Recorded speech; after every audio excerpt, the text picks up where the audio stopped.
Hello and welcome to episode 24 of the Alfa Romeo Driver podcast, brought to you by the Alfa Romeo Owners Club. I'm Guy Swarbrick, and this afternoon I have with me Jamie Porter, owner of the Alfa Workshop and, of course, regular Alfa Romeo Driver columnist. Good afternoon, Jamie. Hello, Guy. How are you? I'm very well, thank you. Obviously, we'll get on to your business, which is probably how people are most familiar with you later. But I just wanted to start with kind of how we ended up here in the end. So, how did you end up owning your first Alpha, and what was it? First Alpha was an Alfa Sprint KMR 766X. It was dark blue, and it all came to be with me and Ted Pearson, who used to race Alphas, used to drink in the same pub, and he effectively said, "Jamie, the car you're driving is pretty awful. Why don't you try an Alfa Sud?" So I went and tried a Sud Sprint and fell in love with it instantly, as everyone of our generation did. The Sud was the car that converted so many Alfisti to the mark. Yeah, I think in pretty much every podcast we've done so far, this is the point at which I say, yeah, my first car was a Sud Sprint as well. Yeah, yeah. I mean, still today, you get customers come in and their first car was a Sud. And I hate to say it, you don't really see that anymore with Alfa Romeo. The Giulia is absolutely stunning to drive, as is the Stelvio, but you can't afford them. Yeah. Normal people can't afford them to learn what Alpha's about. If we could get everyone in a Giulia, we'd sell them to the whole world. But unfortunately, they're out of most people's price range. Yeah, and hopefully that's going to change slightly with the Tonale and the rumored Brenaro, whatever it is, the sub B segment SUV they're talking about. So Alpha is all about small sports cars. yes, Coupes, spiders. If you look at the cars people collect today, first and foremost, it's spiders, then it's coupes, and when do you ever see a saloon from the 60s? They are so rare. Yeah. And that shows what people like back in the day. And nothing's going to change over the next 10, 15, 20 years. People buy what they wanted when they were kids Yeah. in our sort of field. You know, once you've been converted to Alpha, yes, you will go and buy a Giulia, but it's not going to bring you into the mark. No, and I think even if you look at more modern cars, because I'm the 939 Spider registrar, I spend quite a lot of time looking at the DVLA, how many are left kind of data. And actually, even if you look at the 939 cars, 159s are in terminal decline, but nearly every Spider that was bought is still there, and there's still about 90% of the Breras are still around.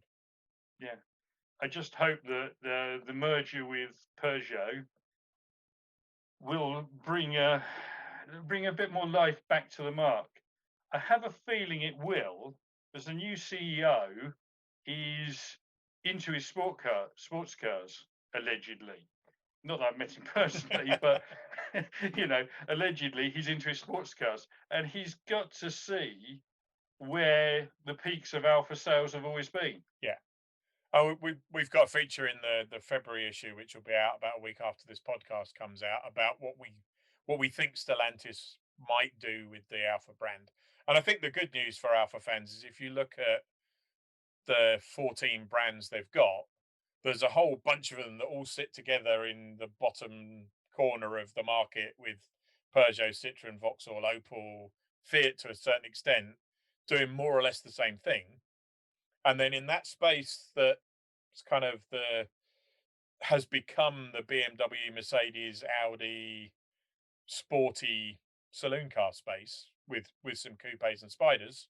There's nothing else in the portfolio other than Alpha. So if they want to compete there, they haven't really got another brand they can do it with. Unless they use Maserati or Lancia. Well, Lancia's pretty much dead.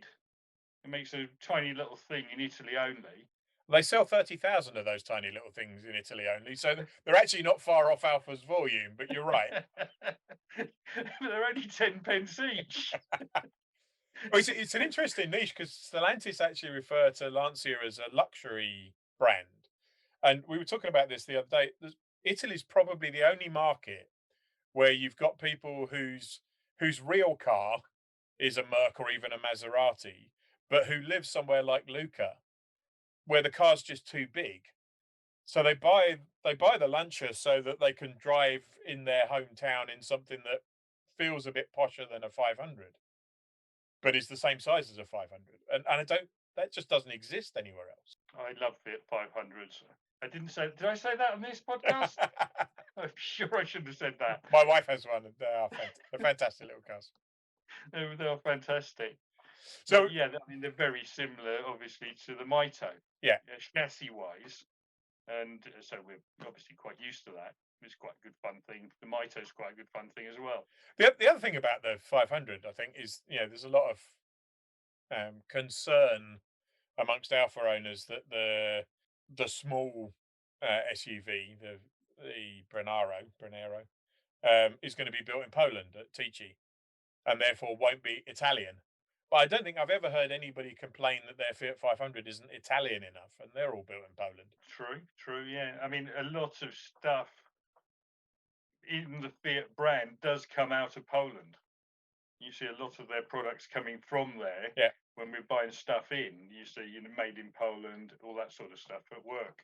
Yeah. So a lot of the products, I think, shock absorbers and stuff, they're all made in Poland. So saying it's all made in Italy, it's not quite right. Yeah. It's all assembled in Italy, but it's not Yeah. made in Italy. It's made worldwide. Yeah. Whoever can make it nowadays. Yeah. So, yeah. Okay, so we digressed a bit. Oh, that was an interesting digression.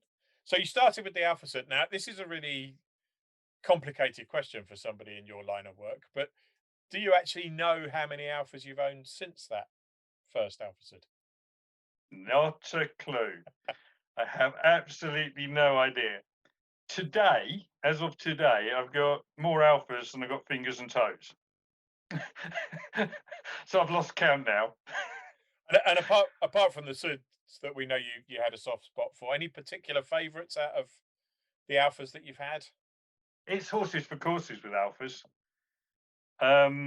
If I wanted to go from here to Milan, the ultimate car is an SZ. You can get to Milan, get out in Milan after driving all the way down there in an SZ and be fresh as a daisy. Once, many years ago, we used to import a lot of SZs to the UK. And I bought one, where was it? Mantova, just south of the Alps. Yep. I bought it in about February. So it's all snowy over the Alps. I drove it from there, back through the Brenner Pass, down into Austria, up over the Fern Pass, through Germany, got to Aachen, turned left through Holland and Brussels and all that, and then back onto the ferry.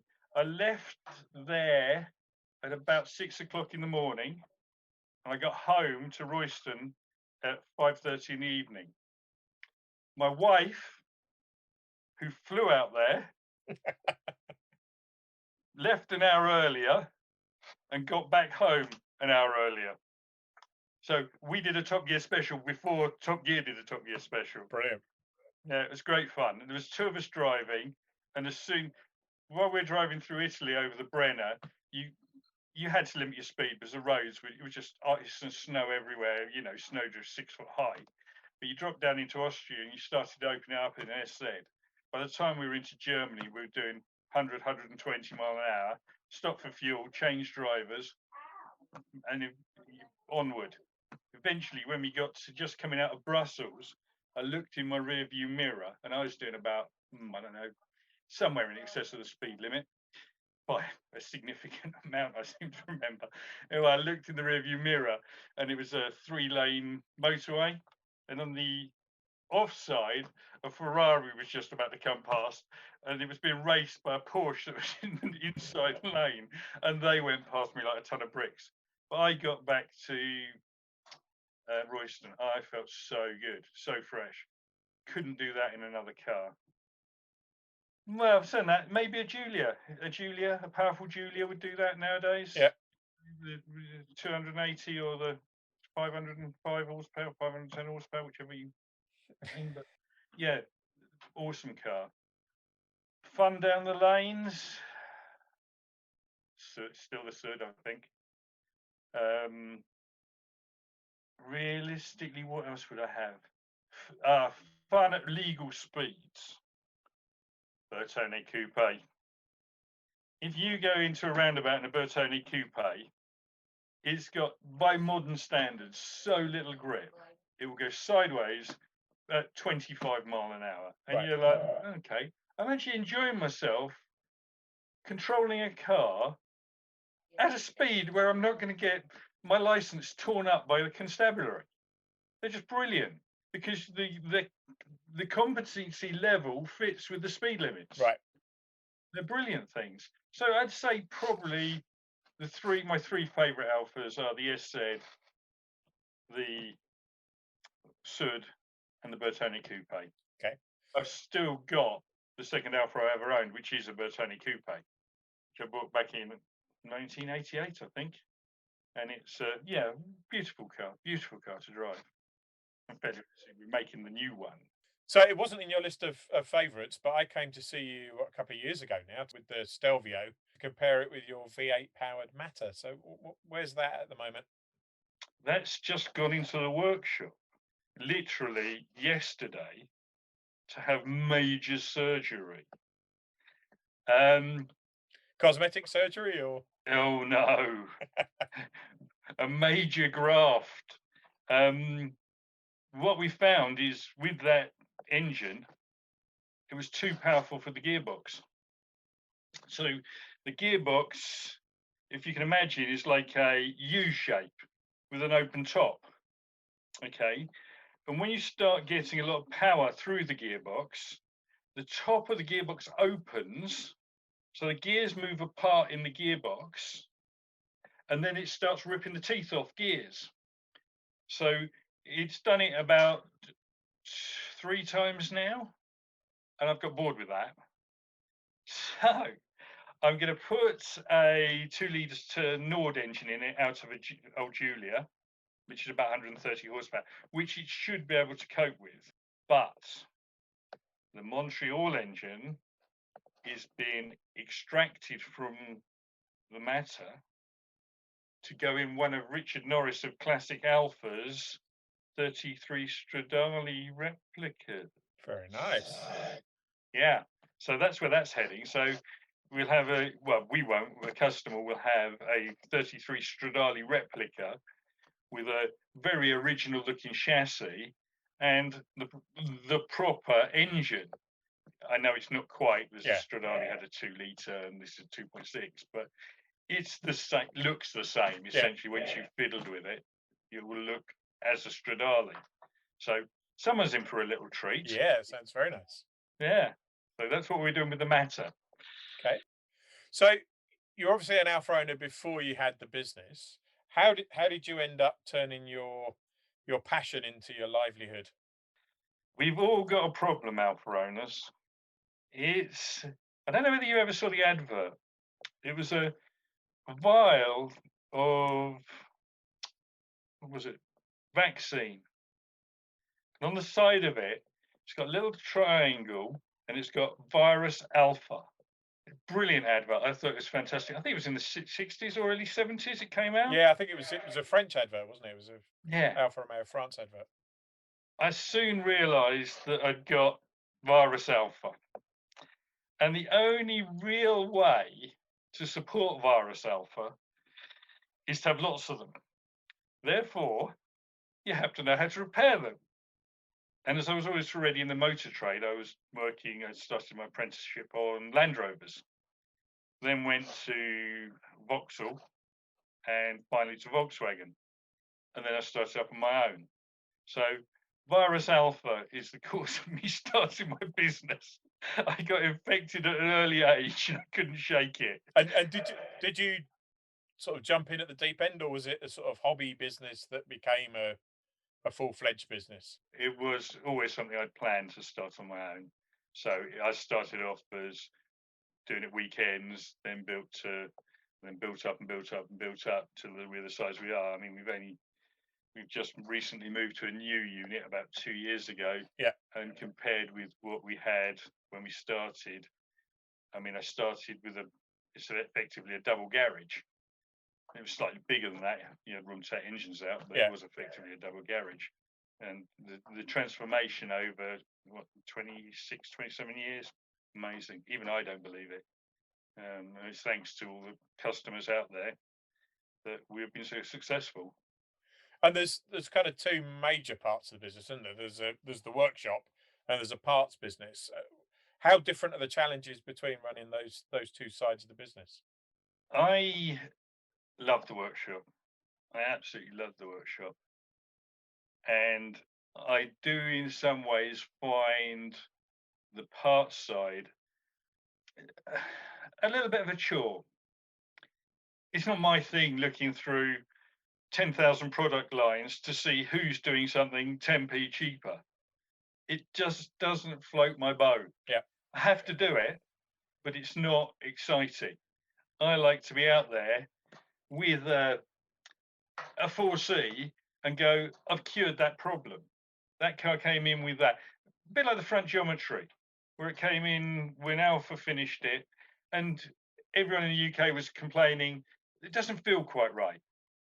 And me and a friend from Lotus went out, tried it, had a chat, we decided what to do, and we changed the geometry, and we managed to make it work properly, a lot better for the UK roads. There's still some more work to do there, which we're doing at the moment, but it is now for UK roads 90% better than it was. On a track, you have to respect what Alpha did. yeah. If you drive one on the track, it is a proper tool. It is really, really quick. Can get a bit frisky sometimes. We took one to the Nürburgring on the standard geometry, and it did try to kill Ted Pearson. It had a good go at him. It nearly threw him sideways into a crash barrier where I think Ayrton Senna crashed. Really, the camber changes just upset it completely. So, yeah, still really enjoy that. I mean, this morning I was in work. No, yesterday I was in work and I was busy fabricating the exhaust for the Julia, the silver one the one we're doing all the work on. So the GTAM replica. Yeah. I was busy making the exhaust, measuring all the lengths, checking it all, and getting that to fit because I put power steering on the Julia. I know, it's sacrosanct. It shouldn't have power steering, but nowadays I think no one wants a car without it. So I was trying to get the exhaust through between the power steering and the block. And, you know, all the people like Alphaholics and Classic Alpha, their exhausts are too big to go through the gap. They're just too space. That was my challenge for this morning before this podcast, just making all that work. So it's quite fun, and I still love doing that. And this afternoon, when I go back, I'm playing with a computer program for the gear change on the 4C, so that the gear change is smoother as you change up and down the gearbox. Right.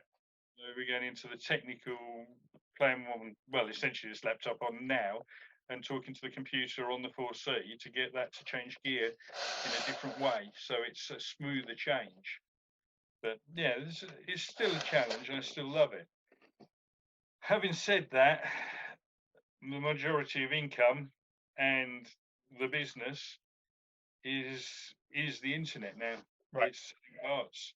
Whereas before, I mean, only 3 years ago was roughly 50% workshop and 50% selling parts. It's now three quarters parts and quarter workshop. And that's not purely a COVID thing. That's a trend that was happening anyway. That's a trend that's been happening anyway. The the business is growing still, and you can only get so many cars in a workshop. So you're stuck with how many cars you can get in a workshop. So you can't really grow that much more Yeah. than the size of your workshop. Whereas on the internet, you can be as big as you want. You can be huge. So essentially, that's the way the business is going to go over the next 10 years. Having said that, electric cars, they don't worry me, but they are going to be a challenge. Everyone still wants personal transport. Yeah. Everyone still wants personal transport. And at the moment, electric cars seem to be the way it's going. I don't personally think it's necessarily the right way to go because of all the environmental impacts of them huge great batteries. They don't last that long, 10 years maybe. Yeah. And once the battery's knackered, which is bespoke to a car, the car's been thrown away as well because you can't get the battery because 10-year lifespan on products. So we're going to throw away whole cars effectively for lack of batteries. It's not the way I think it should go. I think personally that hydrogen cars would be a lot better bet in the long term because you can fill them quite quickly. Minutes instead of 20 minutes, half an hour. The byproducts are zero, totally recyclable, and you can produce hydrogen at any petrol station. They will develop ways of producing hydrogen in a petrol station because the product is all around you. All you need is electric to the petrol station. Yeah. So I'd like to see that happen. Whether it will, whether people realise what's happening and how bad it is for the environment, I don't know. But we will come up with something. Yep. And we will all want personal transport. So longer term, I think we've got a business model that will work as long as Alpha bring out an electric car. I mean, when I bought the Stelvio, we've got a Stelvio, my wife's got a Stelvio, and I was looking on the EPO, the parts lookup for all the specs. Yeah.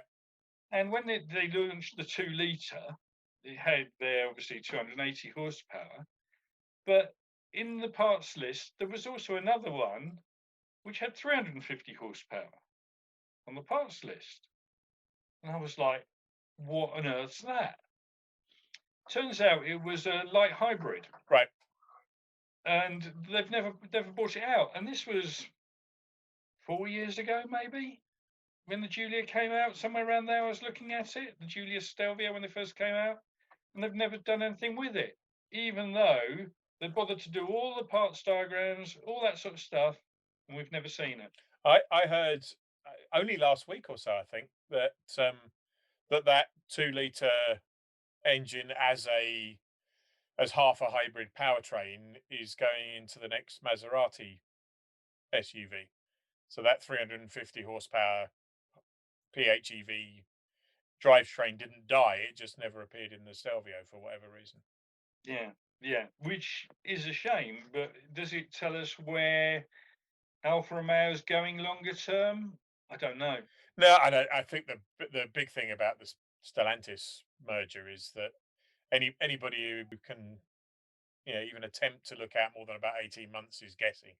We know Tonali's coming. We think Bronero's coming shortly after because that's the 500 Jeep Renegade replacement small SUV, and it looks as though there'll be an alpha version of it at Tichy. But beyond that, it's all guesswork, isn't it? Yeah, yeah, very much so.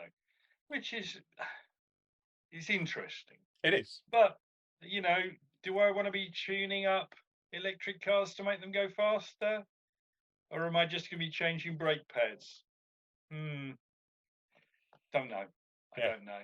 Although getting into software and looking at TCT gearbox software and stuff is probably the right set of skills to be looking at in terms of performance tuning electric vehicles. It's probably going to be a software thing or a strap on battery.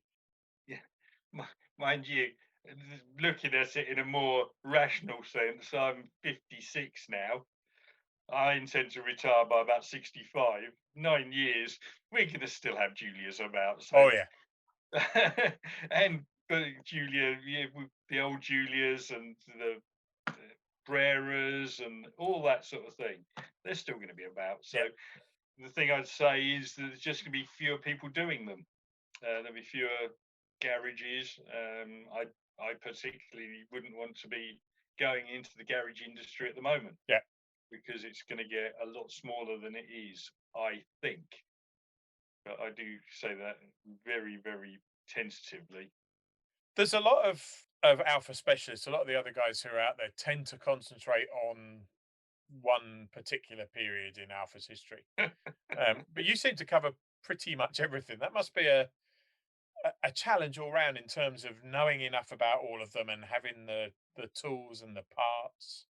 Yeah, you have to remember that a lot of the specialists, yes, they have one niche, but they do other stuff. Yeah, I mean, so there's say, let me think, what's his name? Does the Alfettas? Alex Dew. yeah, Yeah. I mean, he mainly does Alfettas, but he occasionally does Julias and other things as well. But you got to remember, there's only one of him. There's six of us. yeah, So even if we all specialised in one model, yeah, we could cover just doing one model, each of them different eras of alphas.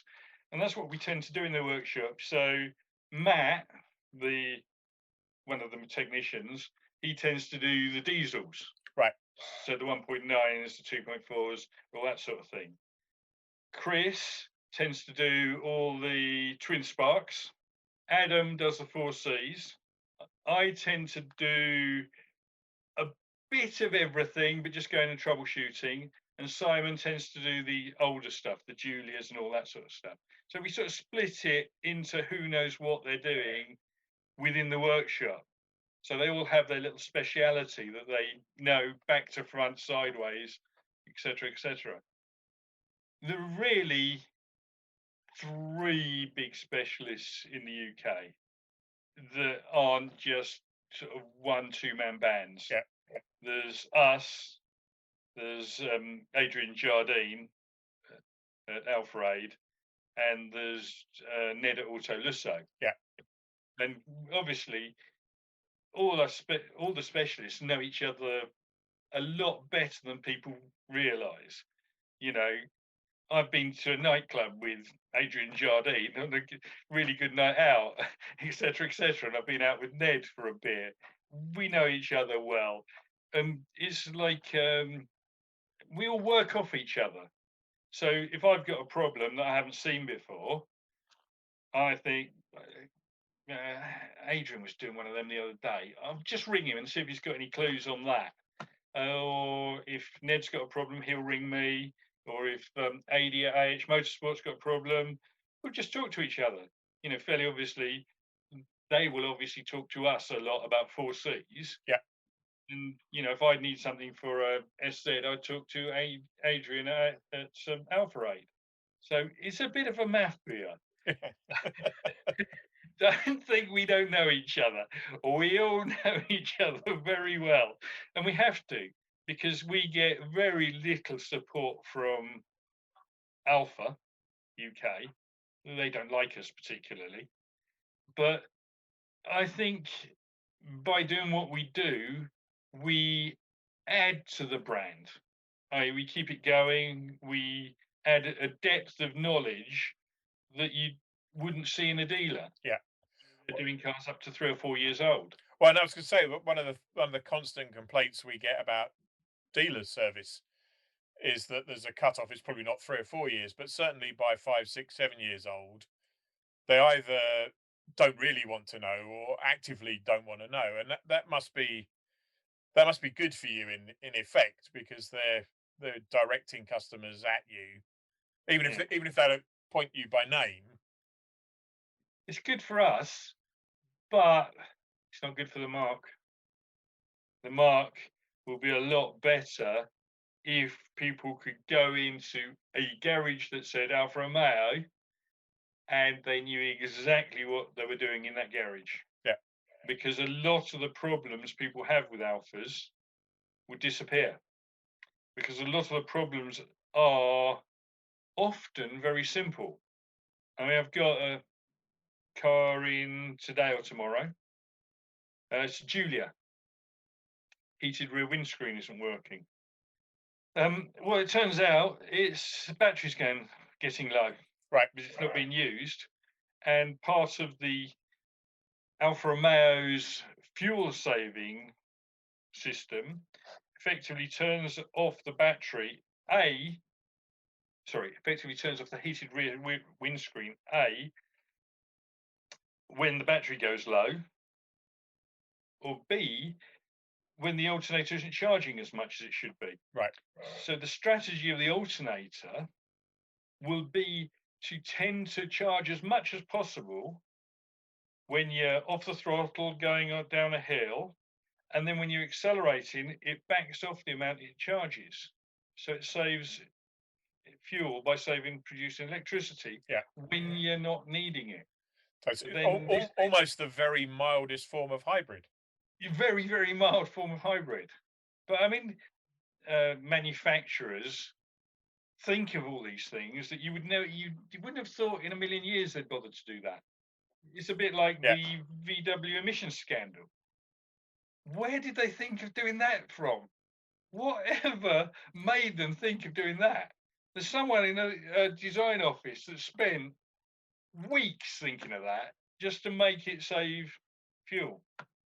It's one of those classic things that would come up in a brainstorming meeting, and everybody should have gone, "Yeah, nice idea, but you can't do that." Yeah. Well, it's a bit like the heated rear windscreen on a Stelvio or Julia. You shouldn't really have it switching off when the battery voltage goes down. Yeah. When's the battery voltage going to go down? When you've just started it in the middle of winter. When's it most likely to be frosty? Oh, in the middle of winter.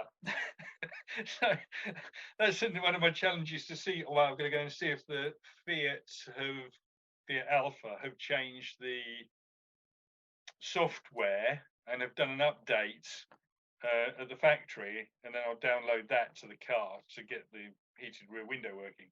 I have a feeling they won't, because I did one about 3 or 4 weeks ago.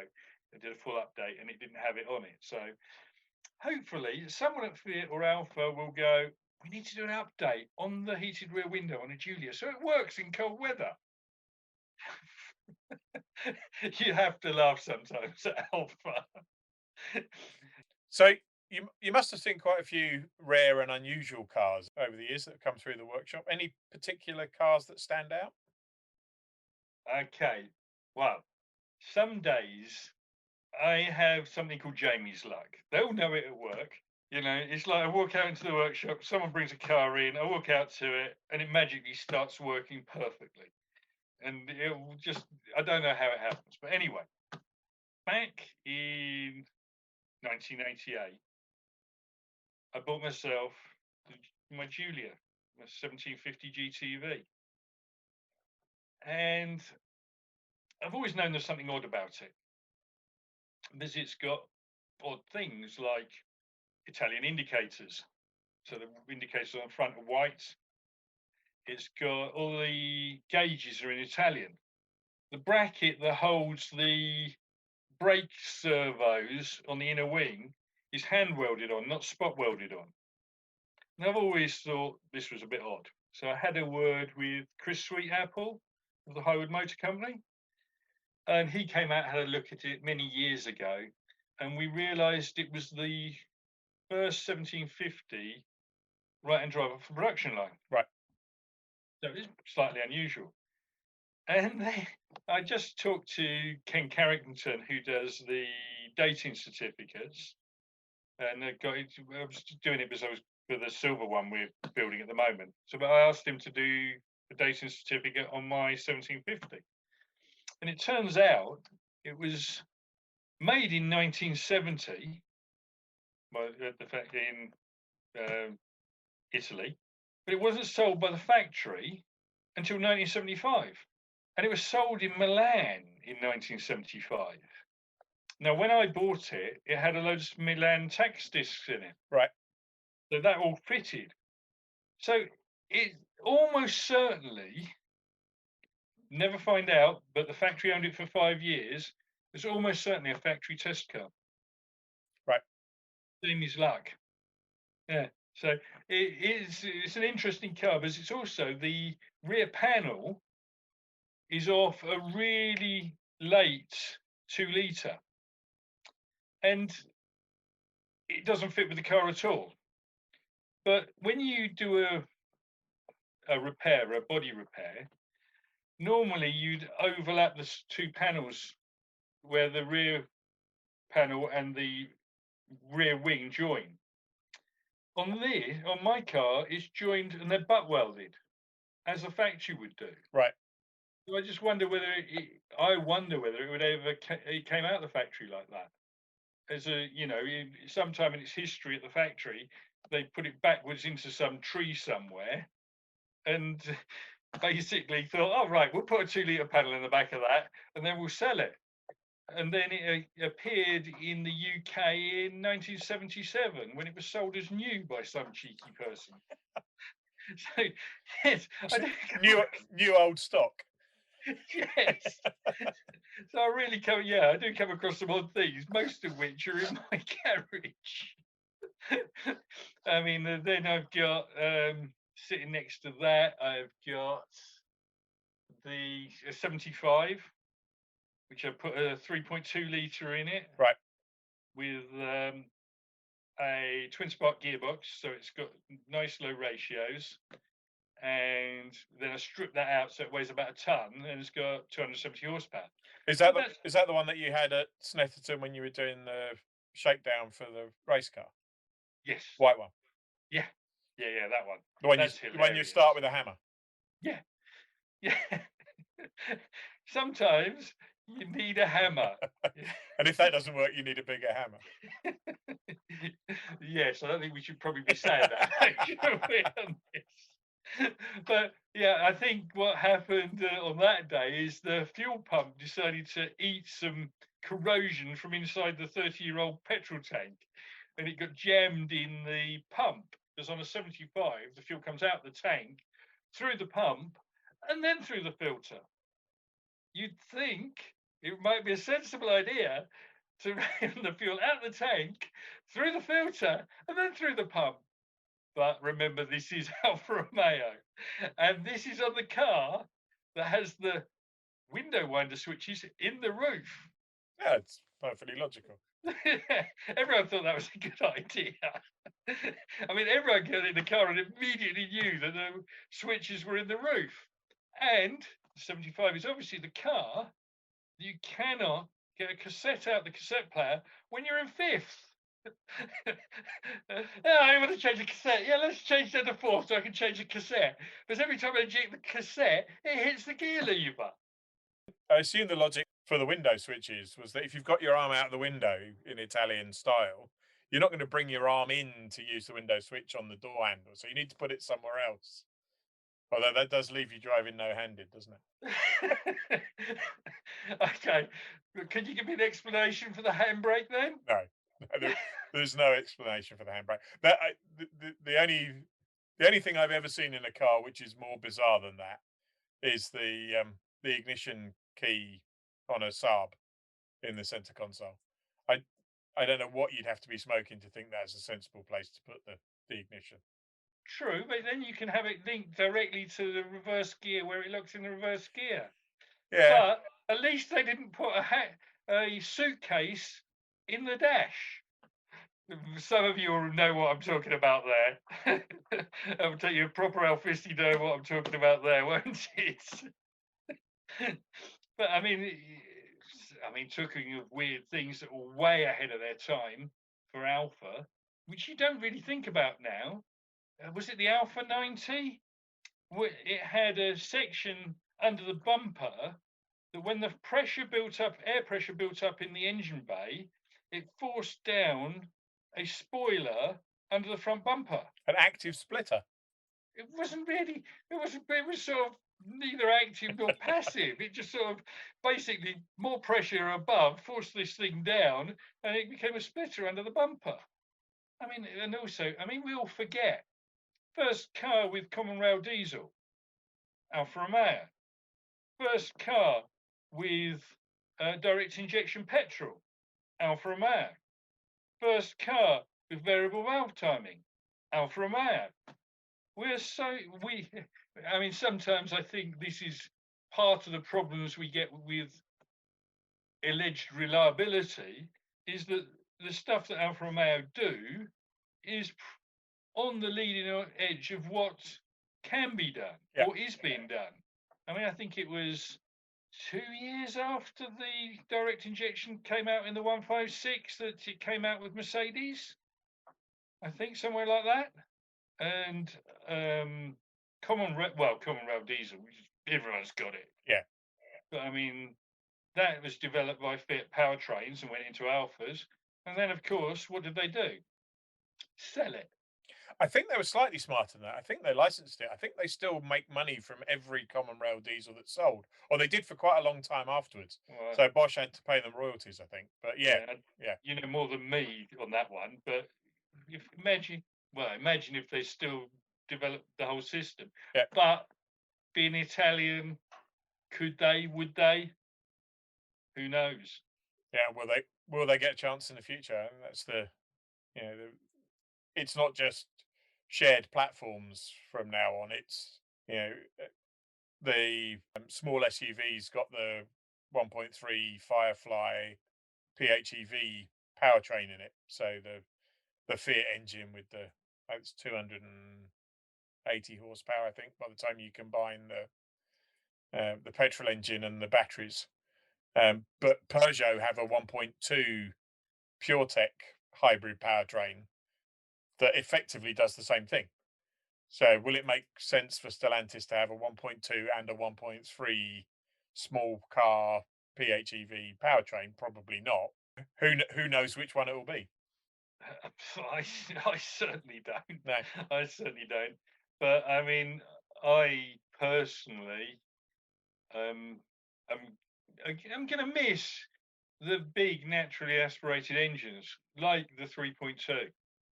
It's a stunning engine, and will say my son get the same enjoyment out of cars and driving as I did when he's driving a washing machine? It's just soulless in some ways. Yeah. I mean, again, I was talking to Ted as we do regularly, and he was just saying he had a Golf, and it was essentially a white good, and he's talking about a Golf R here. Right.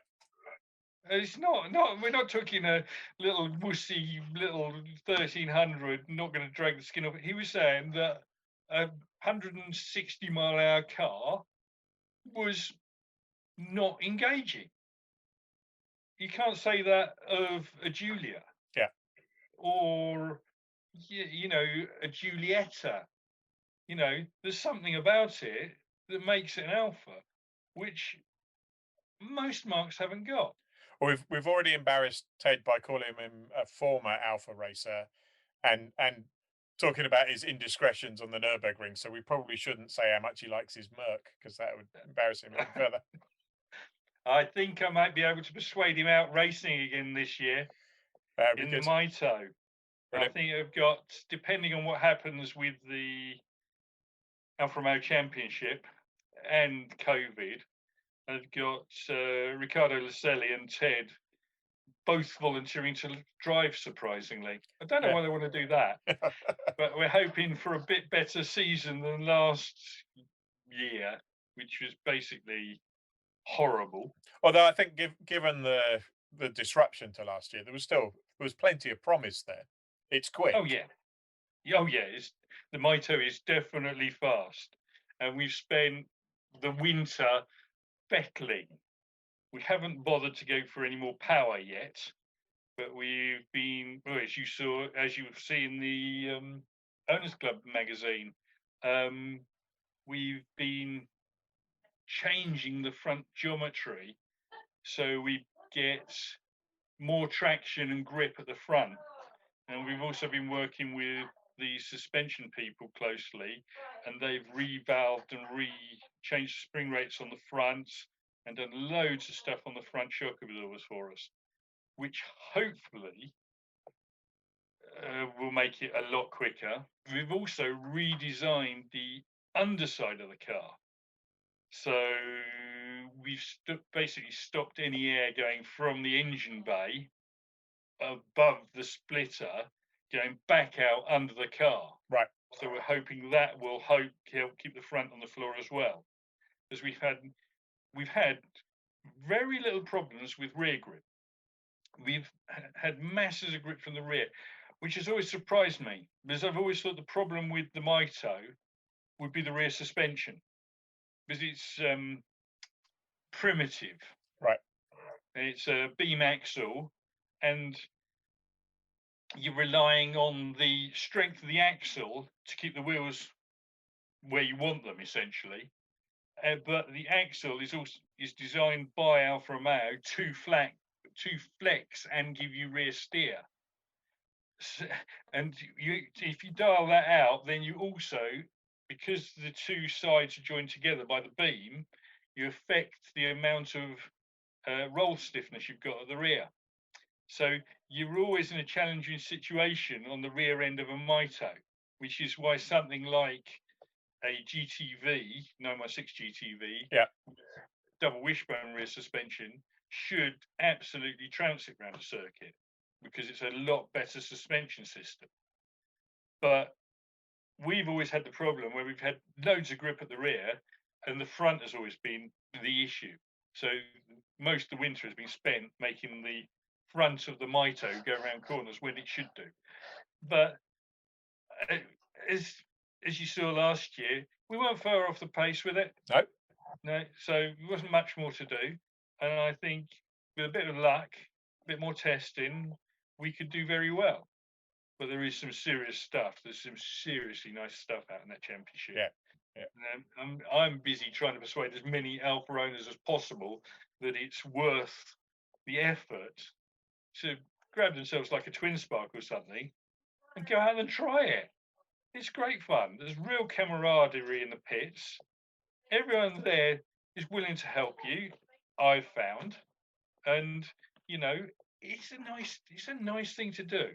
Well, we're going to make a lot of fuss about Colin Cunniff, who won our virtual racing championship, and Paul Plant's giving him a run out in a twin spark cup car for the opening round. So he's going from sim racer to ARDS test to on the grid in the ARCA championship.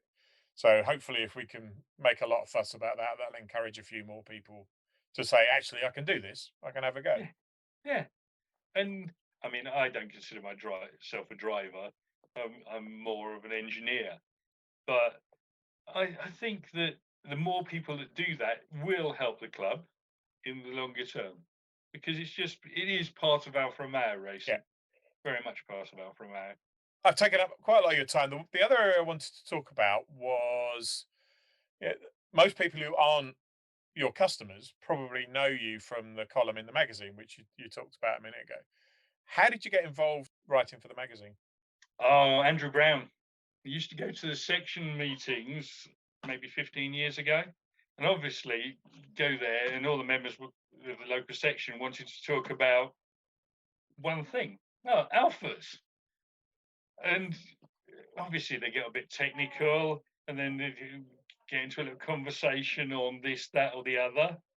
And we eventually, Andy and Drew said, well, what about doing an article in the Owners Club magazine? I went, well, okay. And so that's how it happened. Andrew Brown, the last one editor, wasn't Yeah, it? I think it's true. Yeah. Liz last, then Andrew before that. So he asked you to write an article, and then it became 6 a year. Yeah. And it always feels like doing my homework.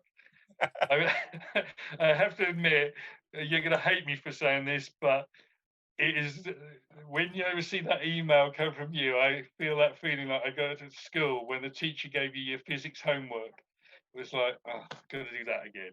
So Luckily, if you enjoy that, I can always mark it and send it back. I thought you did. I noticed, like, was it the one before last you edited some bits out? No, I can't You imagine I did did that. something about the French. It was probably just to make it fit. Oh, yeah, it wasn't. So so you obviously you write about a wide range of subjects. Some of it's sort of fun, gossipy stuff about what's happening in the workshop. Some of it's much more technical. What sort of stuff do you enjoy writing about most, chore or not? Well, as I said, I've treated it all like my homework. And it really depends on what I'm feeling like on the day. I always find it really difficult to get inspiration, and I'll often spend a day or so wandering around the workshop going, "What can I write about?" And I tend to write the more technical articles when there's something interesting in the workshop, technical, where I can write about it and take pictures. But if there's nothing, if we're just doing a service on a Giulietta, say, Yeah, or 10 of them, you sort of wander around, okay, well, we'll do something a bit more general. So what goes in the magazine is dictated by what goes into the workshop. yeah. So the more interesting stuff in the workshop, the more interesting stuff technically in the magazine article. It's interesting because I think the two that people talk to me most about are the one that you did on the innards of the TCT gearbox a couple of years ago, and the 2 litre conversion on the 1750 TBI. And I suspect this month's suspension one might fall into the same category. But the other one that they talk about a lot is the workshop move one, which was just it was classic Jamie, nothing technical, just what a ball ache it was moving from one workshop to the other. And but it's It was just mayhem, total mayhem. The mechanics essentially had been let loose with lots of toys and hammers and sledgehammers and been told we need to get from A to B. We need to do it as quickly as possible. It's up to you to do what you can. I mean, as I wrote in the article, the sight of them riding down the road without a light fork truck license on the front of the forks was about the limit of what I could take. And I had to discipline them to stop them doing it. But it's really, really hard to discipline your staff when you're laughing. well, and I suspect that 50% of the reason people enjoyed that so much was just laughing at other people's pain because people like that. But it was just so entertaining. It was just so well written. It was brilliant. I'm trust me, I'm not moving again. The pain was too great. Thanks very much for your time, Jamie. It's been an absolute pleasure. It's been my pleasure, Guy. And I'd like to thank everyone who's been interested in my articles and been to my business. I'd like to thank them very much for their custom and their interest in Alfa Romeo. Brilliant. Thanks, Jamie. Cheers, Guy. Well, that's it for this episode. We'll be back in 2 weeks' time on Valentine's Day to talk about, appropriately enough, the marriage between Peugeot and FCA to form the new Stellantis group. I'll be joined by Chairman John Griffiths and board member David Faithful to look at some of the challenges facing the new organisation, some of the key personnel involved, and some of the things we expect to happen over the next couple of years. All of that ties in with an article which should be in the magazine arriving on your doorsteps the same weekend. As usual, that'll be available from all of your favourite podcast sources from about 1:30 on the 14th. So until then, stay safe.